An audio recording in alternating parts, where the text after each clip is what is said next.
Boa noite a todos, irmãos encarnados e os irmãos desencarnados que acorrem a esta casa em busca do esclarecimento que, como nós, é tão necessário nas nossas jornadas. Eu sempre venho agradecer esse convite honroso que recebo de comparecer a esta casa mais uma vez. É sempre uma alegria vir até o Círculo da Luz. Pois hoje vamos tratar de obediência e resignação. E eu vinha para cá e vinha já pensando, né, no que nós íamos conversar. E eu estava pensando assim, que as mulheres detêm a vida nas mãos, porque é elas que trazem-nos a vida. Então elas já têm o mistério da vida em suas mãos. E as mulheres são efetivamente bem mais inteligentinhas do que a gente imaginava, né? Então o segredo do casamento é obedecê-las e resignar-se com este poder feminino. Isto é obediência e resignação que faz um casamento seguir feliz, ou menos, se a gente não obedecer, fazer de conta que obedece. E nós vamos achar essa historinha tão pitoresca que eu comento aqui, mas essencialmente é disso que vamos falar. De obediência e resignação, de entender por que obedecer e entender por que resignar-se com estas coisas. Nós temos uma dificuldade enorme de aceitar as situações, as provas, os sofrimentos, as dores que são nos impostos durante todos os dias. Cada dia que o sol clareia, nós devemos saber que uma nova prova se estabelece. Esses dias tinha uma pessoa na família que disse assim, deu uns problemas lá. Eu estava tão bem, estava tudo tão calmo. Pois aí é que está, tu tem que estar preparada, porque uma nova situação vai se apresentar. São as situações que são trazidas a nós. E invariavelmente o que nós fazemos é sermos irresignados. Nós ficamos contrariados e impacientes que aquela situação não se resolve rapidamente. Disso que nós vamos falar. Esse tema está no capítulo 9 do Evangelho segundo o Espiritismo, né? E está no número 8. O número 8 é este, obediência e resignação. Só que até chegar ao 8, esses 7 itens anteriores vão como que preparando para chegar. É interessante porque toda a obra de Kardec é assim, ela é toda ela com uma ideia pedagógica. Ele era um pedagogo, então ele estrutura o seu ensinamento nas obras de forma muito racional, muito didática, né? Então ele vem, primeiro, injúrias e violências. Jesus estabeleceu como lei a doçura, a mansidão, a mansuetude, a afabilidade e a paciência. Quase tudo que em geral nos dias de hoje a gente não tem. A afabilidade e doçura, logo em seguida, diz a benevolência para com os semelhantes, fruto do amor ao próximo, e a doçura que são a sua manifestação. Em seguida, paciência, esta maravilhosa virtude que me falta muitas vezes durante o dia, eu confesso. Sede pacientes, pois a paciência é também caridade, e deveis praticar a lei de caridade, toda hora, todos os dias. Mais adiante, a caridade mais penosa e consequentemente a mais meritória é perdoar. Perdoar os que Deus colocou em nosso caminho para serem instrumentos de nossos sofrimentos e submeter à prova nossa paciência. E como isso acontece toda hora e todo dia. E a gente nem se dá conta de que aqueles que estão na nossa volta, eles estão por um motivo muito importante. importante. Eles estão nos ajudando a crescer, exercitando inclusive isso, a paciência com esses irmãos. E especialmente, sabe aonde? Na família. A família então tem que exercitar isso. Essas virtudes, né, paciência, doçura, essas qualidades que estão sendo apresentadas, elas na verdade, elas nos colocam como uma preparação a esta obediência às leis. Que leis? Leis de Deus, né? Falamos ali caridade e tudo mais. Aí, preparado esse ambiente, chegamos ao item 8 e vamos ver obediência e resignação. Mas vamos estabelecer aquilo que a gente gosta sempre de fazer, que é premissa, né? Colocar alguma coisa para embasar aquilo que nós vamos conversar. No capítulo 5, bem-aventurados os aflitos, fala assim: bem-aventurados os aflitos, porque eles serão consolados. Jesus indica ao mesmo tempo compensação que espera os que sofrem e a resignação que nos faz bem dizer o sofrimento como resultado de cura. Olha aqui, já está preparado o ambiente para a gente começar a entender. Mais adiante completa ainda. Essas palavras podem talvez ser traduzidas assim: deveis considerar-vos felizes por sofrer, porque vossas dores nesse mundo são dívidas de vossas faltas passadas, e essas dores suportadas pacientemente na terra vos poupam séculos de sofrimento. Quando nós já temos a perfeita compreensão de que não vivemos uma única vez, de que vivemos muitas vezes, esse ensinamento se torna crucial, fundamental, essencial. Primeiro, que as nossas dores, ou seja, as dificuldades, os sofrimentos por quais passamos nesta terra, não são castigo de Deus. Não são castigo de Deus, senão que resultado de nossas imperfeições conquistadas ao longo das jornadas que antecederam a esta. E mais, diz assim: suportadas pacientemente, paciência, vos poupam séculos de sofrimento. Por quê? Ora, porque se eu não consigo suportar com paciência as dificuldades que estão postas, as dores que me são postas, porque a paciência me faz entendê-las e entender a lição que está embutida nela, a correção que eu tenho que fazer, eu vou ter que encarnar de novo.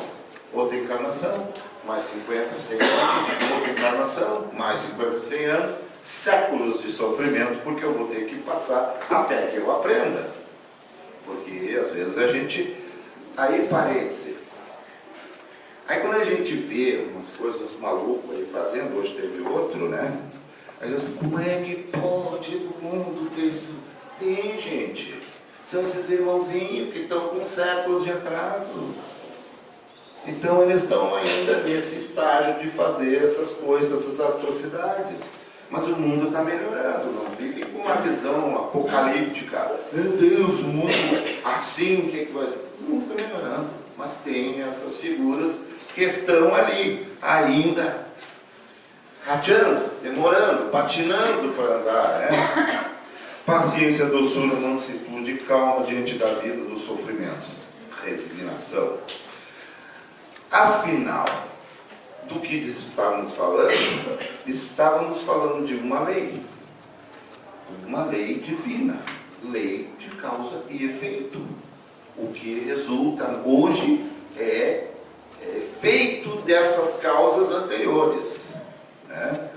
Eu compreendo isto e por esta razão tenho obediência a esta lei, compreendi, causa e efeito, eu sei por que está acontecendo isso, eu sei por que acontece, então eu não posso me ir contra isso, porque racionalmente, logicamente, eu devo obedecê-la, certo? E é mais ou menos aquela questão da historinha. Tem outro caminho? Outro caminho tem, mas é aquele que acrescenta mais séculos, mais dificuldades, muito mais encarnações que a gente nem sabe quantas a gente tem, né? Um dia alguém me perguntou, mas quantas encarnações nós temos? Eu é que vou saber, eu é que não sei. Eu imagino que eu já estou com uma centena, para estar por baixo o número, né? E vejam, esta revolta em passar por esses sofrimentos, aprendendo resignadamente, essa me parece ser, eu digo por minha conta e risco, uma espécie de preguiça evolutiva. Eu não estou a fim de fazer, eu não estou a fim de fazer a reforma necessária, eu não estou a fim de me conhecer, conhece-te a ti mesmo, né? Agora não, eu vou dar um jeito de passar por essas coisas sem encará-las de frente, sem enfrentá-las e fazer as alterações necessárias. E isso, evidentemente, que resulta em infelicidade. Porque é interessante, a felicidade, nós vamos ter toda uma evolução. A felicidade plena é coisa de espírito perfeito. Mas a infelicidade é facilzinho de conquistar. É só na contramaré. É só desobedecer às leis. É só ser irresignado. Aí a coisa fica difícil. E a gente fica infeliz muito rapidamente. Então, parece que é lógico e racional respeitar estas leis. Então, todas elas aí. A gente pega nas obras básicas, elas já estão explicadas. O nosso irmão até estava falando das leis aí do livro desse irmão que teve aqui outra vez. E a gente tem que treinar isso, insistir nisso. Porque nós estamos aqui, assim, nesta condição ainda hoje, justamente porque desobedecemos e não fomos resignados. A revolta implica em desistir dos resgates, das dores, das expiações, mas isso vai implicar em quantas encarnações, em quantos séculos, e é bom que a gente diga, vai demorar muito. Na verdade, isso quase que traduz a essência desse ensinamento que está lá no Evangelho, né, de obediência e resignação, né? Agora vamos dar uma passadinha, sempre interessante a gente olhar os termos que são usados nos títulos que nos são trazidos a pensar. Obediência, ação, efeito de obedecer. Eu adoro os dicionários quando eles dizem, parece que é uma coisa óbvia, né? Ação, efeito de obedecer. Ceder, cumprir, seguir, submeter-se à vontade de alguém. Aceitar uma determinação. Respeitar uma lei ou mandado. Parece que é disso que nós estávamos falando. Resignação. Conformação, submissão, concordância, renúncia, tranquilidade, serenidade. Parece que é disso que nós estávamos falando, né? Então, o que a gente viu até agora é uma lição convocando a gente de forma racional. Vamos enfatizar essa expressão, de forma racional, a obediência e a resignação. O que nos traz o texto do Evangelho, entretanto, é um jeito de enfocar toda essa questão de obediência e resignação. Mas a visão corriqueira, a visão do mundo não é bem essa. E ela não é essa por conta de uma coisa. Porque há uma visão orgulhosa sobre a questão da obediência e da resignação. Move a outra opinião, a opinião dita mundana, é a visão sobre obediência e resignação, né? Porque dessa outra forma, se confundem tais expressões com cega submissão e um conformismo inativo. Deus quis assim, e eu não contesto a vontade de Deus. É assim que Ele quer. Por que Ele quer assim? Não quero saber. Não importa. Se Ele quer, é assim. E se o ministro lá, que a palavra de Deus ainda disse assim, então mais, sem discussão, não tem mais papo. Esta é uma visão, ou seja, é uma cega submissão, é um conformismo inativo, que nada faz, que só aceita, que passa uma encarnação e não tenta resolver nada. Fica inativo. E não é isto que nós extraímos desse texto do Evangelho, segundo o Espiritismo. São virtudes ativas, obediência e resignação. Elas movem. Gente, outra coisa que a gente tem que dizer, é um gesto de amor. A gente tem uma ideia de amor. Amor é ação, é movimento também. O mundo, o universo se move pelo amor de Deus.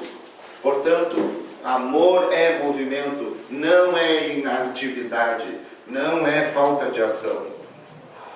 A obediência, por exemplo, resulta de uma ação compreensiva, racional, que leva o homem a submeter-se às leis de Deus.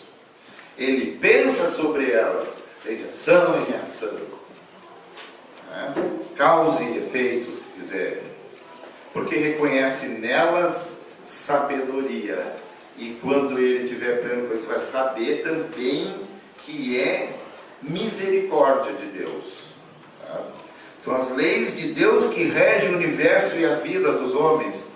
Do que temos dúvida? A inteligência suprema que rege o universo, pergunta número 1 do livro dos Espíritos.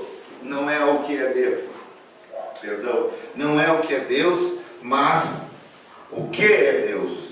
Não interessa saber se é um homem velho, barbudo, e nem provavelmente nem será isso, né? Então, assim, se é Ele que tem toda essa inteligência e toda essa sabedoria, vou bater de frente. Por quê? O homem é o que manda, ele é que sabe. Então, se eu entendo isso, e mais, eu vejo como justo isso. Lei de causa e efeito. Pô, eu fiz um monte de coisa errada lá atrás, aí eu vou ficar assim, né? Quando desencarna, aí o sujeito lá, se tu está perdoado, você vai, tu é bonzinho a partir de agora. Não, né? Isso é injusto. Então, eu sou responsável pelos efeitos que eu vivo hoje, por causa que eu mesmo criei lá atrás. É mais ou menos como o cara que não quer estudar e fica depois olhando o mundo dizendo assim, mas o fulano é muito sortudo, só que coitado, né? Ia de noite estudar, batalhar, fazer curso para tentar melhorar de vida. É causa e efeito, simples. Tem nada de castigo de Deus, como alguns por aí pensam, né? Isso é preciso entender. Deus é sábio, justo e misericordioso e ama as suas criaturas. Ama as suas criaturas. Não tem nada que Deus não faça por nós que não seja por amor e pelo nosso bem. Né? Tudo está certo. Todas as dificuldades que nós estamos passando na vida, está certo.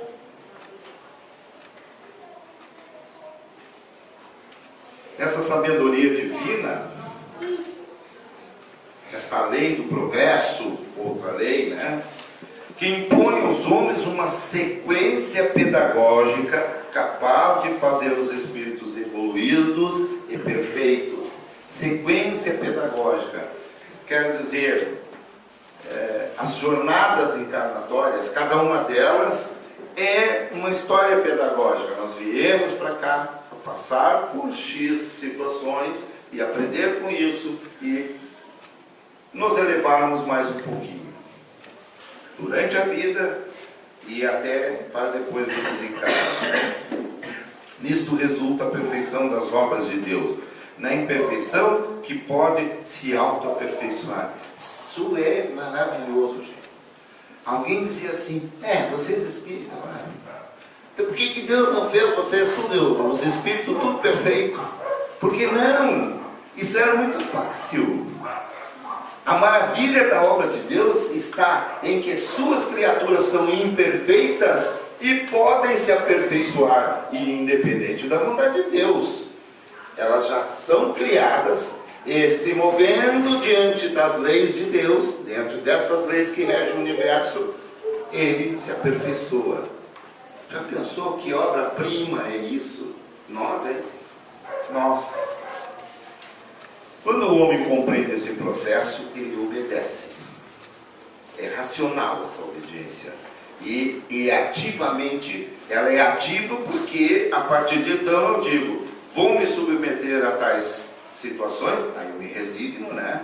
É uma coisa do sentimento, resignar-se com isso, porque eu quero reverter as minhas imperfeições. Eu quero modificar-me, eu quero ser um espírito melhor. A obediência ao homem que compreende não é difícil. A obediência, todavia, ao orgulhoso é muito difícil. Eu não gosto de ser mandado por ninguém. Eu mesmo já disse isso. Mas o mundo é assim, nós estamos sempre sujeitos a alguma coisa. E se não houver mais ao que ser sujeito, somos sujeitos sim às leis de Deus, né? E para nós que compreendemos a função dessas leis, nenhum problema, tudo tranquilo. Assim, os sofrimentos, as dores de sua jornada, desses que não se sentem mal em obedecer a lei de Deus, esses sofrimentos de sua jornada são suportados com resignação, mas uma resignação ativa, não uma mera conformidade, não humilhação, mas humildade, que é diferente. E é possível assegurar que o resignado, aquele que resigna, mas de forma ativa, é muito mais fácil, sabe? É muito mais difícil para aquele que se revolta com as dificuldades, né? Com os sofrimentos, com as dores. Muito, muito mais difícil. A obediência, diz o texto lá no Evangelho, a obediência é o consentimento da razão. A resignação é o consentimento do coração. O que, vamos dizer assim, resume o que então nós entendemos até agora. Nós obedecemos à lei de Deus porque a compreendemos e nossos sentimentos nos encaminham à resignação. A resignação, né, do sofrimento com o sofrimento é compensada, nós já lemos ali antes. Há uma compensação, né? Não há sofrimento em vão. A compensação seria preparar um outro tempo melhor e, mais do que tudo, nós próprios caminharmos um pouquinho mais em direção à felicidade, porque caminhamos em busca da perfeição. Tem um pedacinho aqui de uma coisa que o Herculano Pires disse, que tem tudo a ver com o que a gente está conversando hoje.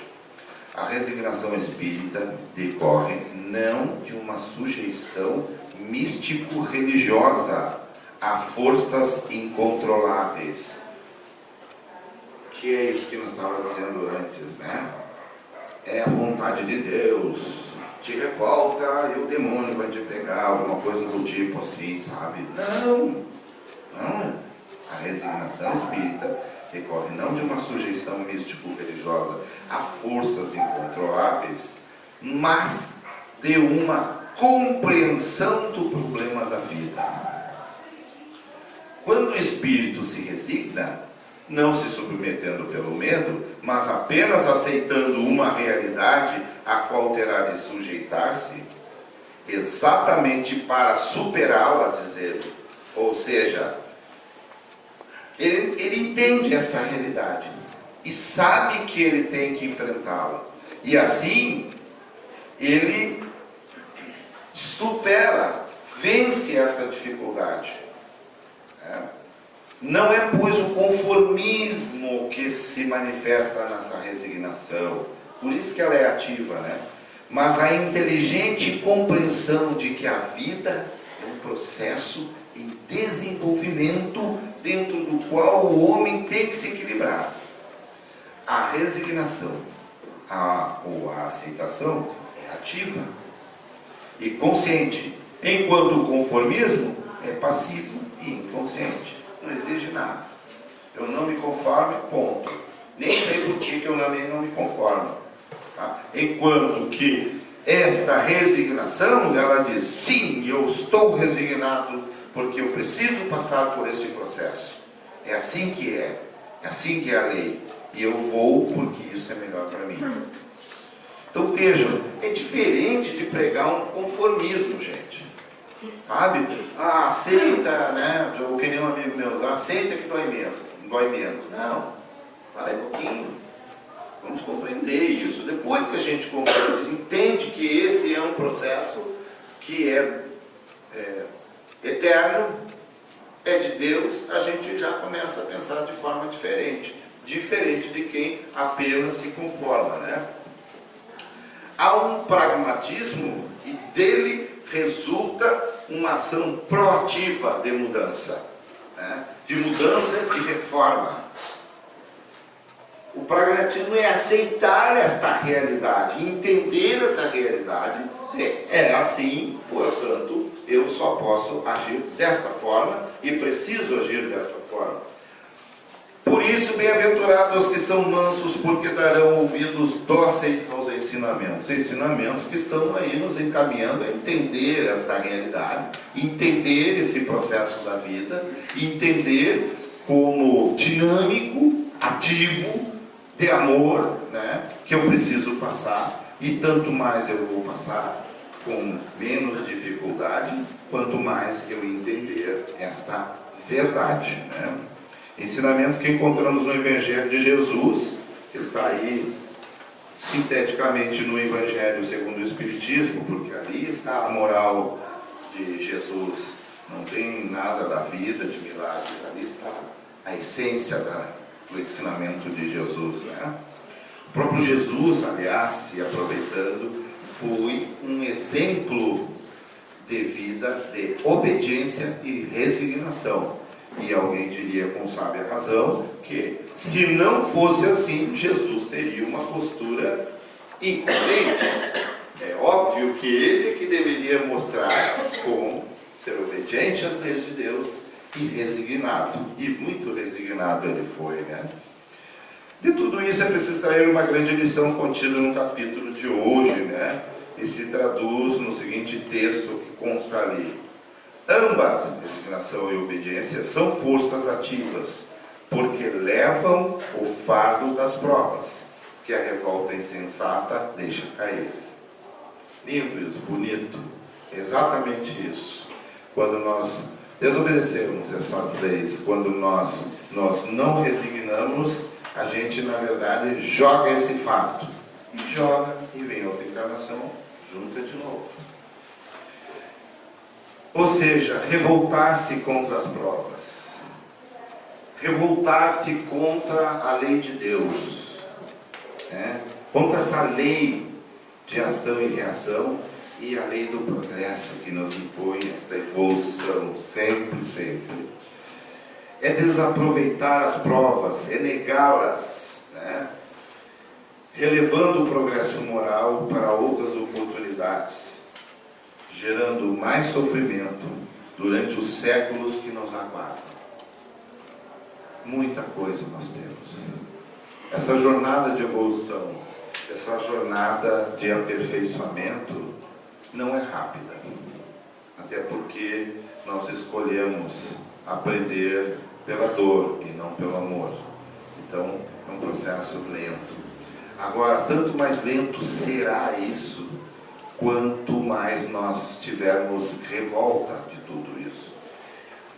E é preciso que a gente, eu falava lá na outra casa, outro dia, nós estávamos falando assim, olha, a vida daqui para lá, a nossa vida não é aqui, gente.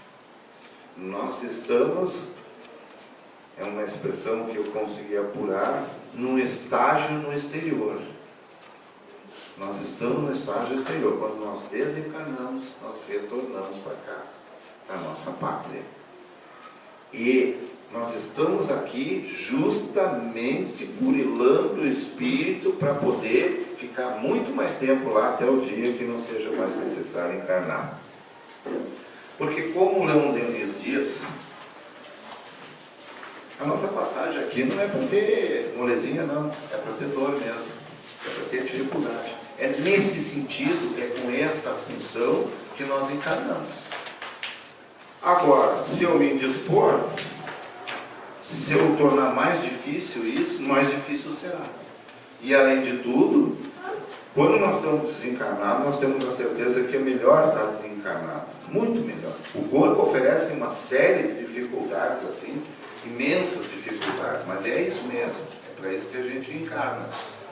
Então, vamos fazer o seguinte, olhar essas leis de Deus. Elas estão no Evangelho, elas estão à nossa disposição e nós já sabemos, inconscientemente nós as conhecemos todas, porque não somos espíritos novos. E a resignação é uma receitinha que faz com que a nossa vida fique um pouco mais leve. E tanto mais resignados somos com as dificuldades, garantia que podemos dar, mais rápido as dificuldades vão passar. Muita paz e muita luz. Muito obrigado.